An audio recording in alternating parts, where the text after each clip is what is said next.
तो चलिए इस विश्लेषण को शुरू करते हैं और सीधे उस मेडिकल भूल भुलैया में उतरते हैं जो अक्सर हमें पेट की पुरानी बीमारियों के नाम पर उलझा देती है।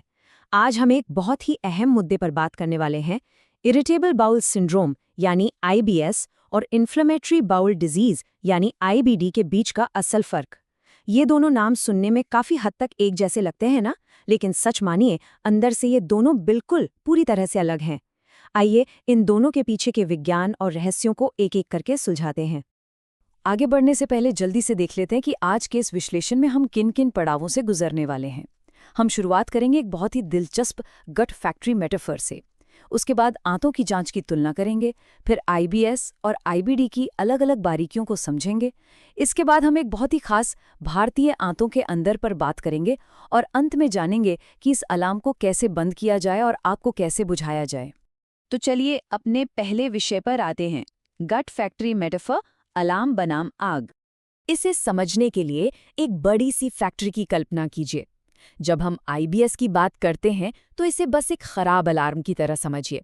हमारी ये फैक्ट्री बिल्कुल सही बनी है, दीवारें एकदम मजबूत हैं, लेकिन परेशानी क्या है?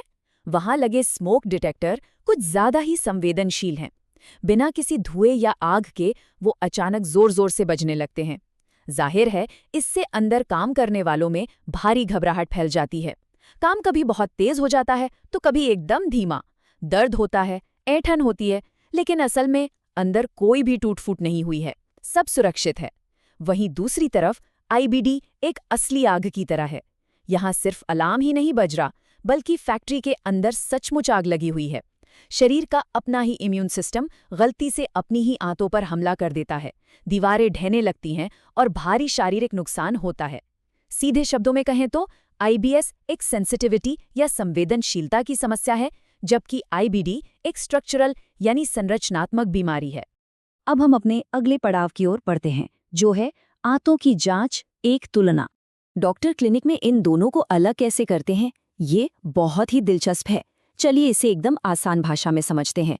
मान लीजिए हम आंतों के अंदर देखने के लिए एक छोटा सा कैमरा भेजते हैं, जिसे हम एंडोस्कोपी या कोलोनोस्कोपी कहते हैं।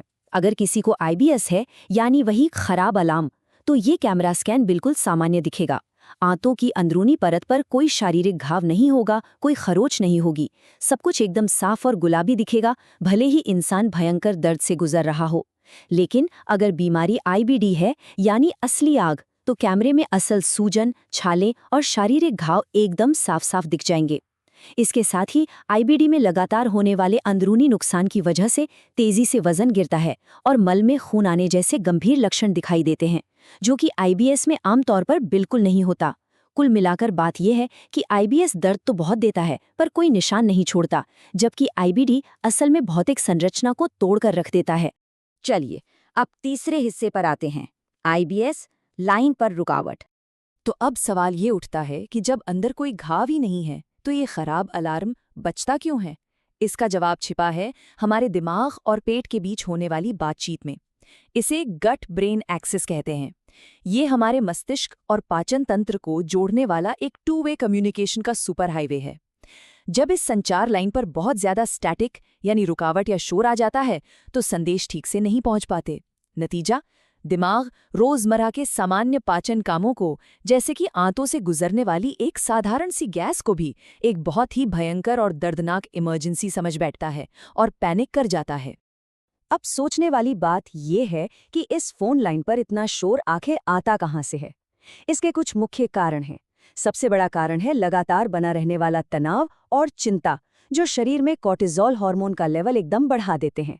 इसके अलावा बचपन में झेले गए किसी गंभीर आघात या ट्रॉमा से भी दिमाग और आंतों का ये संपर्क हमेशा के लिए अति संवेदनशील हो सकता है। एक और कारण है हमारे आंतों के अच्छे बैक्टीरिया का कम होना। ये बैक्टीरिया शांति दूत की तरह होते हैं, इनके कम होने से गलत संदेश जाने लगते हैं। और हाँ, कुछ खास तरह के कार्बोहाइड्रेट्स भी होते हैं जिन्हें FODMP कहा जाता है, जो आंतों में बहुत ज्यादा गैस बनाते हैं।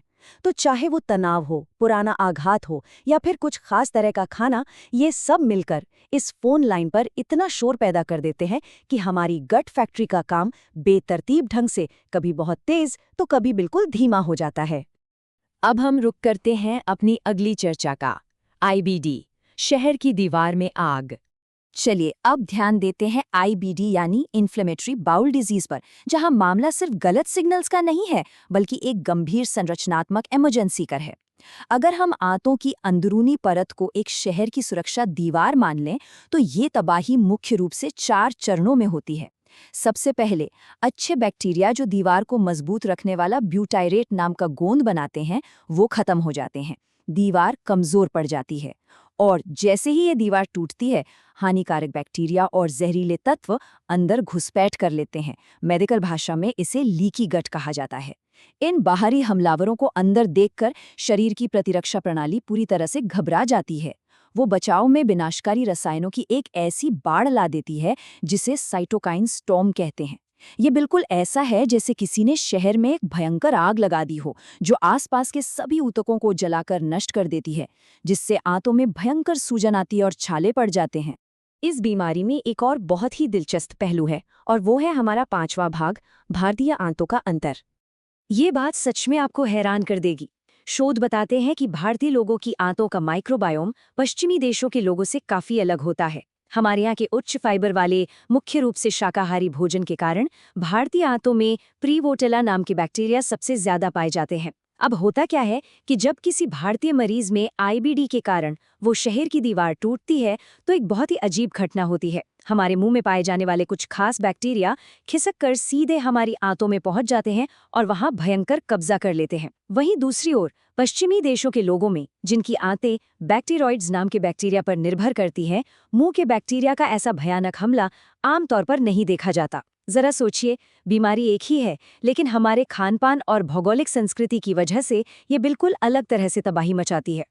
अब बढ़ते हैं हमारे आखिरी हिस्से की तरफ, अलार्म बंद करना, आग बुझाना। क्योंकि इन दोनों बीमारियों के होने का तरीका इतना अलग है, जाहिर है कि इनका इलाज भी एक दूसरे से बिल्कुल अलग होगा।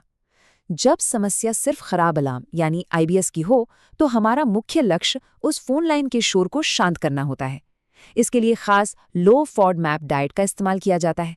साथ ही कॉग्निटिव बिहेवियरल थेरेपी या सीबीटी जैसी मनोवैज्ञानिक तकनीकों से दिमाग की प्रतिक्रिया को शांत किया जाता है और चुनिंदा प्रोबायोटिक्स दिए जाते हैं। लेकिन आईबीडी के मामले में जहां अंदर असली आग लगी है वहां सिर्फ ध्यान लगाने या खाना बदलने से काम नहीं चलेगा। ये एक इमरजेंसी है। इस आग को बुझाने के लिए तुरंत सही दवाइयों और चिकित्सा हस्तक्षेप की जरूरत होती है ताकि उस टूटी हुई दीवार को फिर से बनाया जा सके और आगे चलकर कैंसर जैसी गंभीर जटिलताओं को रोका जा सके। तो इस पूरे विश्लेषण से हमें क्या समझ आता है? मानव आंत के अंदर वास्तव में क्या हो रहा है, इसकी सही पहचान करना हीलिंग की दिशा में सबसे पहला और सबसे महत्वपूर्ण कदम है। बिना सही पहचान के सही इलाज खोजना लगभग नामुमकिन है।